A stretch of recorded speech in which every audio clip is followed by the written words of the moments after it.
I started this journey, I wasn't sure what to expect.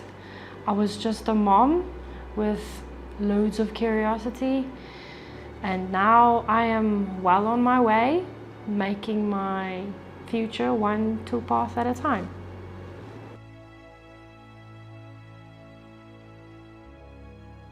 Welcome to episode 6.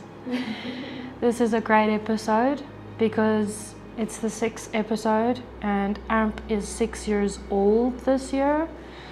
And talking about birthdays, SOLIDWORKS is 30 years old. So we are celebrating a big one this year. I've been using SOLIDWORKS for about 8 years almost. It feels like longer some days, other days like a lot less. And yeah, who am I? My name is Alriekè van Staden. I'm a mom. I am now technical sales manager for AMP CAD/CAM Solutions. My role throughout the years have always been hands-on, working with the software, working with customers, and finding the best solution to make sure customers have what they need to build the stuff that they need to build. Recently, it's been about 8-9 months, almost 10 months this year, well, this month. Recently, I have been given the opportunity to start to learn how to become a machinist using the tools that AMP has provided me, and having the ability to use people in our workshop to help me upskill myself, as well as the tools that we have in-house using SOLIDWORKS and SOLIDWORKS CAM. Welcome to Mom to Machinist. If you are new here, welcome. If you haven't seen any of the other episodes, please go and watch episode number 1 through to 5. I get up to some interesting things. Being hands-on and all, we are actually filming inside of the workshop today, so it's very interesting. Initially, when I started, it was like learning a completely new language, because it is. You have to think completely different than just the normal design methods. It felt like stepping into a new pair of shoes. It was very new, very uncomfortable in the beginning, but I am still wearing those shoes today, so I think I'm walking them in. It's very interesting. One tiny step at a time. The most rewarding thing about learning how to use SOLIDWORKS is being able to take something from idea and making it a physical model, and then joining in with a community using SOLIDWORKS. My confidence has changed quite a lot. In the beginning, CAM was a no-no topic for me. I would not talk about it at all because I knew so little. And I can say that comfortably that I have actually delivered to the SOLIDWORKS CAM standard training twice by now. It is very fun to talk about, and yeah, I'm still learning. I'm still in the learning phases, but I think my confidence level has definitely gone up. Episode 4. Is it episode 4? Is it episode 3? It's when we finished the first mill job.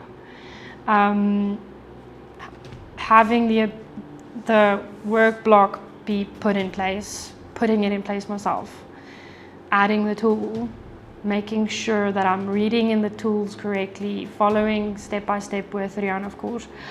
But when I finished that, oh, that was such a, I don't know, the accomplishment. It's nice. Well, having a full-time job, my son is in kindergarten or in daycare, and that means I don't see him as much as I'd really want to. Makes it difficult some days.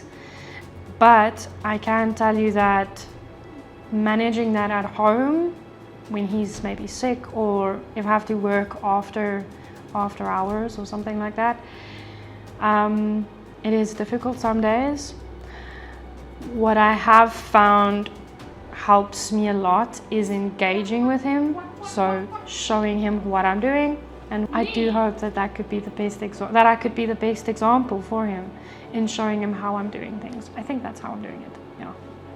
What it means for me to represent women in manufacturing and engineering, it's a very big responsibility, because it means whatever I do, other women will see and take from that. It's very nice to be able to say that I can represent women in manufacturing and engineering, but it means that I have a big job to make sure that I represent as real as possible what it's like.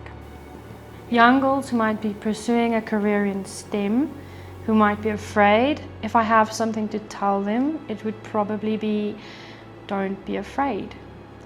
The most rewarding thing ever is if you have an idea or if you have a dream of achieving something, achieving it when everybody else thinks you can't do it. And I know there's a lot of stigma around women being in this industry or industries, and I can just say don't be afraid. Nothing should scare you. Yeah, nothing should scare you. Has SOLIDWORKS changed the way I see manufacturing and design? I think it has. I've been in this industry for most of my career, and in that time I have worked with a couple of different solutions, but only really when using SOLIDWORKS have I realized how down to earth the job really is. You get to see people not just using the software but implementing it in a specific way and making products out of that. I think it hasn't really changed much my idea, but more like it's grounded me. Yeah. Oh, what's my favorite thing about using SOLIDWORKS CAM is it is so easy to use. It's easy to learn. It's like reading a book. It's very easy to use, very easy to learn.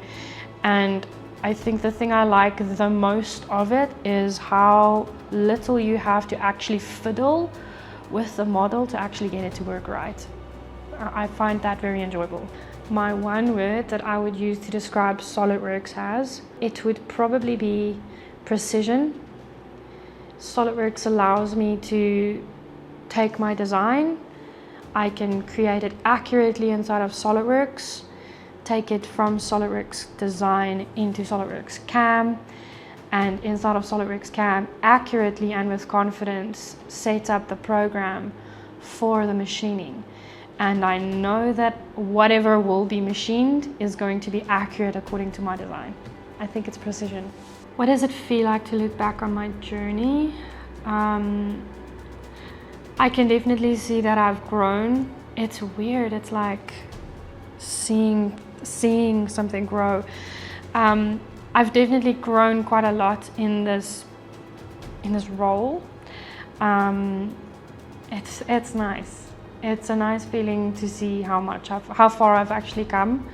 But I think that's probably the big thing is I'm not necessarily looking forward or backwards the whole time. I'm looking forward, and I still have a lot to learn. This is going to be a long-term process for me, but when I look back, it's nice to see the sun shining. What have I learned about myself during this process is that I can truly do anything I want to, as long as I put my mind to it. Yeah, I can do it. I must just want to do it. It is okay to make mistakes. That's the only way that you'll learn. But probably the biggest thing I'll tell myself is just to try again. Yeah, just to try again. Ask and try again. What can I hope my son can take away from my story? Sure. I hope that he can take away that with enough practice you can get anywhere, and that you must never stop trying. I think that's it, yeah. Don't stop trying and practice as much as you can, because that's what I have to do now. I have to constantly practice as much as I can.